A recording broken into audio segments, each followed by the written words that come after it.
Bonjour Victor Aubert, merci d'être là d'abord. Vous êtes président de l'association Academia Christiania qui a subi les foudres de Jupiter Darmanin en se voyant frappé d'une mesure de dissolution. C'est bien ça? Alors bonjour maître, merci beaucoup de me recevoir, c'est exactement ça. Donc il se trouve que j'ai reçu un courrier donc le lundi 4 décembre à mon domicile, voilà un courrier qui était déposé par plusieurs voilà, des effectifs assez nombreux de policiers, comme si j'étais un dangereux personnage, devant les yeux apeurés de mon épouse et de mes enfants.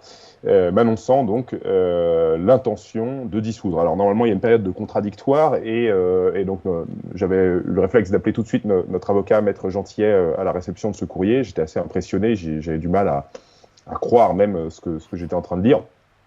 Et du coup donc voilà, notre avocat nous a dit bon, on va attendre pour communiquer, peut-être que le ministère envoie ce courrier à différents groupes et va essayer de voir les dossiers qui sont en quelque sorte les plus fragiles pour vraiment les porter devant le Conseil d'État en dissolution. Et donc après, ma surprise, en fait, dans une interview sur le Média Brut, qui est quand même pas un média très institutionnel, Ah oui. le ministre de l'Intérieur répond à une question du journaliste. Donc je ne sais pas s'il avait prévu l'annoncer à ce moment-là, hein, peut-être que c'est une bourde, je ne sais pas. Mais donc du coup, annonce notre dissolution. Alors Et puis attendez, le lendemain... je me permets de vous interrompre 30 secondes pour préciser un point. Euh, le document administratif portant décision de dissolution vous a été, si j'ai bien compris, apporté par plusieurs policiers, Tout à fait, alors c'était les gendarmes plus exactement, mais oui, tout à fait. par plusieurs gendarmes. Voilà, ouais, c'était comme si vous voulez, comme un accusé de réception. Il fallait que je signe. Non, mais Euh, il y avait combien de gendarmes qui faisaient les facteurs Chez moi, il y avait 3 gendarmes dans la maison pour apporter un pli? pour apporter un pli exactement. Ouais. Bon, bon, d'accord. Alors après, une fois que vous avez eu le Et, document, donc voilà, donc une fois que j'ai eu le document, bon déjà voilà, je l'ai lu, j'étais assez, enfin j'apprenais des choses en fait. Il y a des choses dans ce document dont j'ignorais l'existence, des interprétations complètement loufoques de propos, enfin voilà, ça va vraiment jusque même dans ma vie privée à faire des allusions avec voilà, une photo que j'aurais partagée sur les réseaux sociaux voilà, de mes vacances dans un joli village allemand qui a servi de décor pour de nombreux films de Walt Disney parce que c'est une des plus belles villes médiévales allemandes. Et là, on indique qu'en fait, j'ai partagé cette photo parce que Hitler aurait fait un score de je ne sais pas combien en 1932. Enfin bon, des trucs. D'ailleurs, en fait, je ne sais même pas comment on fait pour avoir ce type d'informations. Voilà, bon, bref, donc des choses, si vous voulez, voilà, assez lunaires en termes d'accusation. Et puis donc ensuite, le ministre de l'Intérieur sur CNews le lundi, donc lundi dernier, annonce donc son intention de dissoudre l'Academia Christiana en répondant encore une fois aux questions de Sonia Mabrouk. Et Sonia Mabrouk lui dit mais est-ce que c'est un groupe violent? Et lui répond c'est un groupe, enfin il précise pas que c'est un groupe violent, il dit c'est un groupe qui est antisémite et pour la collaboration. Alors là, vraiment, on tombe des nues parce que ça n'a jamais été, ça n'a jamais fait l'objet. Enfin, en fait, il n'y a jamais eu de conférences, d'articles, de sujets qui évoquent la période de la Seconde Guerre mondiale, qui évoqueraient l'antisémitisme ou le judaïsme, etc. Enfin, c'est vraiment des choses qui sont à milieu de nos préoccupations. Donc on se dit, bon voilà, apparemment, le ministre là n'a pas des dossiers qui sont bien préparés, je ne sais pas, il est peut-être fatigué, il est peut-être un stagiaire qui est pas encore au point. Et voilà, on aura un peu envie de dire au ministre, mais si vous avez fait une erreur, il est encore le temps de pédaler ouais, en de faire arrière. marche Parce que, arrière, oui, oui. voilà, alors voilà, ça arrive à tout le monde de se tromper. Hein, puis je peux comprendre que dans une situation dans laquelle il se trouve actuellement, avec l'actualité législative, il puisse être stressé et effectivement perdre ses moyens. Mais voilà, il y a quelque chose d'assez inexplicable dans cette histoire. Alors, Alors je voudrais aussi rappeler. on a pu dire qu'il avait confondu Academia Christiania avec l'association Civitas. C'est possible. Je ne sais pas du tout de quoi était constitué le dossier de Civitas. Oui. Mais genre, voilà, en tout cas, ce qui est sûr, une chose est sûre, c'est que ce qu'il évoque là dans ce dossier ne correspond mais aucunement Quel, quel- à... Quel est le but de votre association? Voilà, donc ça c'est aussi important de le rappeler pour nos spectateurs, c'est que Academia Christiana, donc, c'est un institut de formation qui a été créé en 2013 par 4 étudiants, dont moi à l'époque j'étais étudiant en philosophie à la Sorbonne, un autre qui est maintenant est médecin, une autre qui est institutrice et un autre qui est aujourd'hui prêtre. Academia Christiana, notre intention au départ on était dans le contexte un petit peu des 2013, c'était les manifs pour tous, etc. Et le but était d'armer intellectuellement des jeunes catholiques qui, tout d'un coup, ont l'impression finalement que la société française leur est en quelque sorte un peu hostile et qui n'ont pas, d'une certaine manière, les arguments, les outils intellectuels pour pouvoir défendre, on pourrait dire, une vision chrétienne de l'homme, qui était à l'époque, on considérait menacée dans le cadre de cette loi sur le mariage pour tous. Et donc du coup, nous avons organisé des universités avec des conférences, mais aussi avec de la convivialité, donc voilà, avec de la danse, avec du sport, du foot, du volley, aussi de la boxe, et ça a été reproché. Des sessions de formation dans lesquelles on donnait des cours de philosophie, d'histoire, de littérature. On a introduit aussi une dimension de catéchisme, parce que petit à petit, finalement, en fait, les années passant, de nombreux jeunes, un peu en phase de conversion, etc., s'adressaient à nous. Il y a un vrai, je pense, dans les 18-30 ans d'aujourd'hui, je pense qu'il y a un vrai besoin spirituel et un vrai souci, justement, de à la fois retrouver des racines, retrouver des repères dans une société un peu liquide, et parmi ces repères, il y a aussi la dimension spirituelle et chrétienne. Et donc voilà quelle était la jeunesse qui s'adressait à nous. Mais alors qu'est-ce qui a pu bon, on peut comprendre que Darmanin soit complètement perdu aujourd'hui, hein, parce que en fait de dissolution, c'est lui qui est dissous en ce moment. Hein. Mais qu'est-ce qui a pu l'amener, enfin qu'est-ce qui a pu amener ses services et lui-même à s'acharner sur vous, alors que vous sauf erreur de ma part, mais vous me corrigerez si je me trompe, vous n'avez jamais fait l'objet de procédures pour l'instant. Jamais, ni nos membres, ni l'association n'a jamais fait l'objet d'une procédure, d'une condamnation ou quoi que ce soit. Est-ce qu'il y a eu des mises en demeure? Jamais, jamais. Non, vraiment, c'est quelque chose d'assez inexplicable. Ce que je voudrais... j'ai des hypothèses, si vous voulez, j'ai pas d'explication c'est intéressant, pour en parler. Moi, ce que j'ai remarqué, je travaille également dans une école hors contrat, catholique, traditionnaliste, depuis 8 ans, et j'ai vu effectivement un peu un changement de rapport avec l'académie depuis la mort de Samuel Paty et les discours sur le séparatisme. En fait, depuis la loi sur les séparatismes, on a l'impression qu'on a introduit la notion que des catholiques qui souhaiteraient d'une certaine manière vivre de leur foi et créer des écoles, des instituts de formation dans lesquels on ne prêche pas, on pourrait dire la doxa progressiste qui est mise en place à travers l'éducation nationale et d'autres structures administratives, et bien qu'ils font, on les accuse de faire du séparatisme, de se mettre à l'écart de la société, de la même manière que les musulmans qui créent leurs écoles se mettent eux aussi à l'écart de la société. Donc effectivement, je comprends l'intention, si vous voulez, d'un gouvernement et d'élite qui croit encore que notre société peut échapper à son morcellement, à sa fragmentation, et donc du coup qui, d'une certaine manière, agissent finalement toujours dans le « en même temps » macronien, en annonçant des dissolutions de tout groupe qui aurait une tendance finalement à remettre en cause peut-être l'idéologie dominante ou un certain nombre de mots d'ordre, enfin qui de cette manière se constituerait en...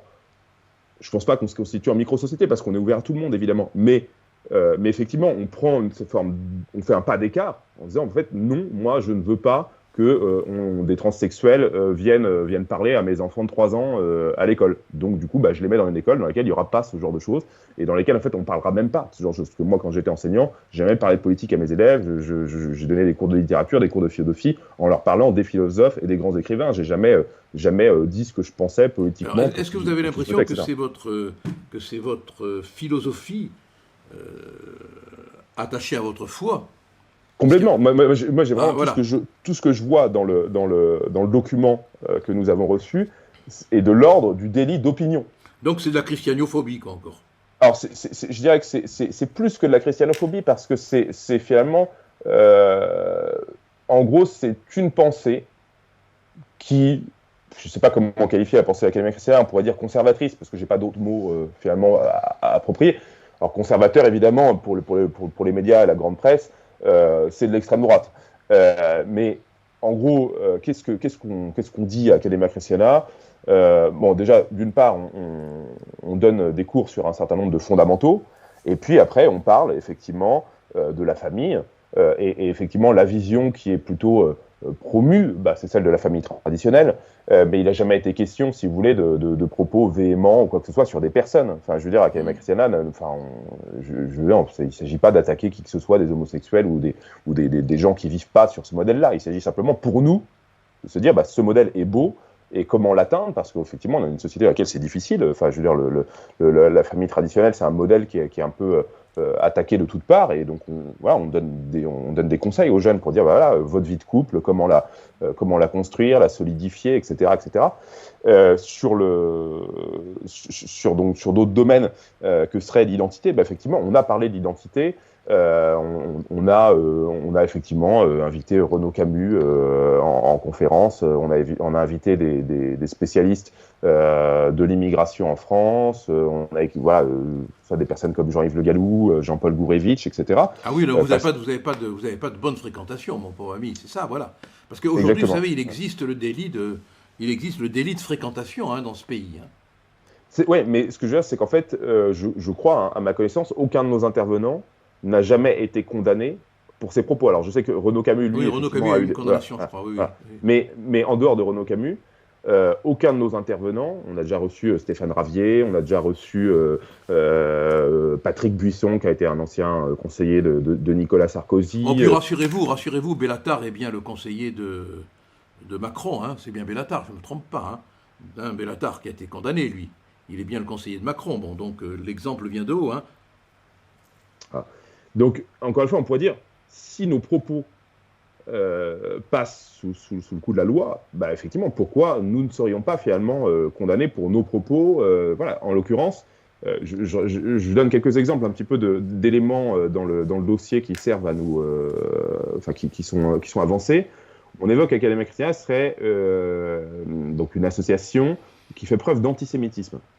Et pour justifier ça, on s'appuie donc sur une bibliothèque, une bibliographie en fait, qui est sur le site internet, dans laquelle il y a plus de 200 ouvrages, 200 références, parmi lesquelles Tolkien, parmi lesquelles il y a Daudet, il y a plein de grandes œuvres littéraires, il y a Homère, bref. Et Daudet, lequel Alphonse ou Léon? Alphonse Daudet, voilà. Et ensuite, parmi cette liste, il y a un livre donc, qui est Mes idées politiques de Charles Maurras, qui est un livre dans lequel, à ma connaissance, que De Gaulle avait lu du reste. Voilà. Que De Gaulle avait lu. Il n'y a aucune dimension d'antisémitisme. Il y a effectivement, je crois, un roman de Céline dans lequel il me semble que c'est Voyage au bout de la nuit, et je ne crois pas. Non, il n'y a pas de propos. Il n'y a pas de propos antisémites dans cet ouvrage. Donc en fait. Si vous voulez, voilà, on dit, voilà, vous faites la promotion d'auteurs antisémites, en fait, on fait la promotion d'ouvrages dans lesquels il n'y a pas de propos antisémites, et puis en plus, ce sont peut-être 4 ouvrages sur une liste de 200, qui contient finalement énormément de classiques, des classiques qui nous semblent être les classiques un peu fondamentaux de la culture, de la littérature européenne, et que nous avons envie de recommander à notre jeune public, qui souvent, justement, est un peu perdu, en manque de culture, en manque de références, etc. Donc, vous voyez, c'est vraiment des procédés qui sont d'une mauvaise foi absolue et qui reposent encore une fois non pas sur des faits, mais sur des prétendues intentions, Dites-moi, Victor, je crois que vous avez fait un recours contre cette décision. Alors, donc, pour l'instant, on n'en est pas encore parce que la décision n'a pas été prononcée. Ah bon, donc il en a parlé sur le média brut qui est le phare de la pensée européenne, où tout homme politique digne de ce nom doit bien évidemment s'exprimer pour avoir une certaine noblesse de vulgarité. Tout cela a été annoncé, mais vous, ça ne vous a pas été notifié. Si, quand même, puisque vous avez eu la visite des gendarmes.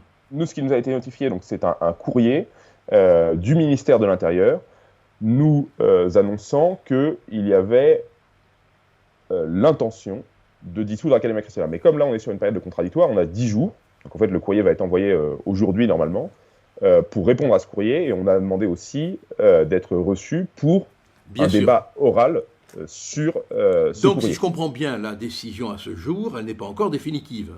La décision n'est pas encore définitive, puisque normalement, il y a une période de contradictoire. Mais Mais alors, comment se peut-il le ministre Darmanin, quand même, annonce avant même justement Voilà, c'est cette ça, période oui. contradictoire qu'il va, de toute façon, quoi qu'il arrive, quels que sera justement, Oui, quels oui, que soient nos arguments, demander la dissolution c'est au ça, Conseil voilà. des Donc, ministres de l'Académie Christiana. oui, oui, donc, il est vraiment en contradiction Il- avec toutes les règles. Bon, écoutez, Victor, on est obligé de conclure parce que vous savez que malheureusement, l'efficacité, c'est la brièveté, hein. Bien évidemment, on va être attentif à tout ce qui se passe, hein. Mais vous savez, il se peut que Darmanin ne soit plus là, hein. Voilà. Bon, hein. Enfin, j'espère qu'il ne vous Mais manquera pas trop s'il partait. Non, mais effectivement, c'est vrai que en tout cas, l'actualité à l'Assemblée nationale semble plutôt voilà, jouer en notre faveur. On verra bien. Moi, la dernière chose juste que je voudrais peut-être dire à nos spectateurs, c'est qu'en fait, au-delà du cas d'Academia Christiana, qui est une association, et on pourrait, d'une certaine manière, voilà, si on n'est pas croyant, on peut ne pas apprécier notre association, avoir Bien sûr. en tout cas, ne pas s'en sentir solidaire. Je le comprendrais très bien et je n'en veux à personne. Mais néanmoins, je pense qu'il y a quand même quelque chose de très grave qui se joue au niveau des libertés, parce que je rappelle que le droit d'association, ça fait partie quand même du socle des droits, des libertés françaises. Et que si on dissout des associations au simple prétexte justement qu'elles ne pensent pas correctement, qu'elles ont, disons, des mauvaises opinions, qu'il n'y a aucun fait à leur reprocher, aucun fait de violence, etc., eh bien, on ouvre en quelque sorte la boîte de Pandore qui va mener à de plus en plus de dissolutions. Pourquoi pas demain dissoudre un parti, pourquoi pas demain dissoudre des écoles catholiques, pourquoi pas aussi s'attaquer à des congrégations au fait qu'un prêtre aura des propos Non, mais qu'on pourra toujours interpréter, etc. Victor, je suis tout à fait d'accord avec vous. Il y a vraiment un très mauvais temps sur les libertés. À l'heure actuelle, on devrait reprendre la formule de Victor Hugo, hein, braves gens, prenez garde aux choses que vous dites. Tout peut arriver qu'en passant, tout peut arriver en passant à cause d'un mot que vous perdites. Voilà. On en est là aujourd'hui. Ils sont en train de mettre des menottes aux mots et des menottes à la pensée, et c'est très grave. Merci Victor, on suit votre histoire, bien évidemment, et il n'est pas question qu'on vous laisse tomber. Bon courage, hein. Merci, maître. Bon courage et merci. Merci à vous.